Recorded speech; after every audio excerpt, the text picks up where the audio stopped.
J'en profite pour revenir sur la question que j'avais posée tout à l'heure, qui est celle de savoir si, selon vous, l'État devrait en tant que tel effectuer ce rôle d'assistance et de conseil global lorsqu'il y a une catastrophe de ce type.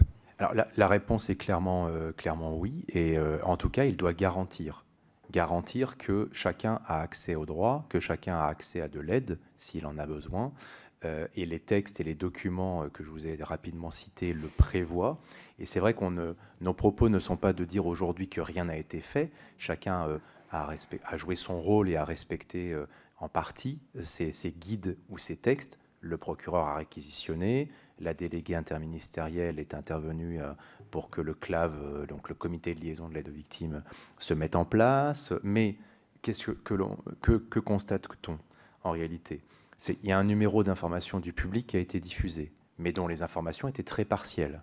C'est-à-dire que nous l'avons testé, ce numéro. Il renseignait en effet pour rassurer, notamment sur les conséquences sanitaires, environnementales, mais aucune réponse sur par exemple, les informations juridiques, les précautions à prendre, et même le cadre juridique dans lequel le continuum de l'aide et de l'indemnisation va s'organiser.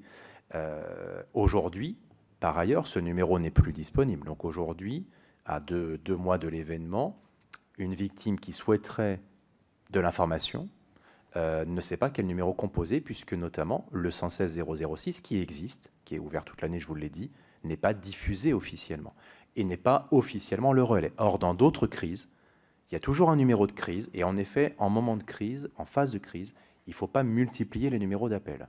Ça perd on perd le public, on perd les victimes. En revanche, le 0800 qui a été mis en place n'avait, je pense, pas connaissance de l'existence du 116, n'a donc pas relayé. Le 116 006 n'a reçu que 36 appels depuis 2 mois et demi.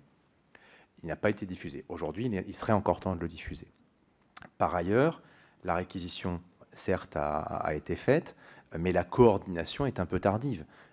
David Delaunay l'a rappelé, en cas d'événement collectif, les pouvoirs publics dans leur ensemble, avec tous les partenaires associés, qu'on appelle ça un comité de suivi, un comité de liaison de l'aide aux victimes, peu importe, s'assurent qu'on a posé les jalons pour que les gens soient informés, qu'on ne fasse pas n'importe quoi, qu'en effet, on n'ait pas autant de gestion que de victimes, autant de contrats qui s'appliquent que d'assurances.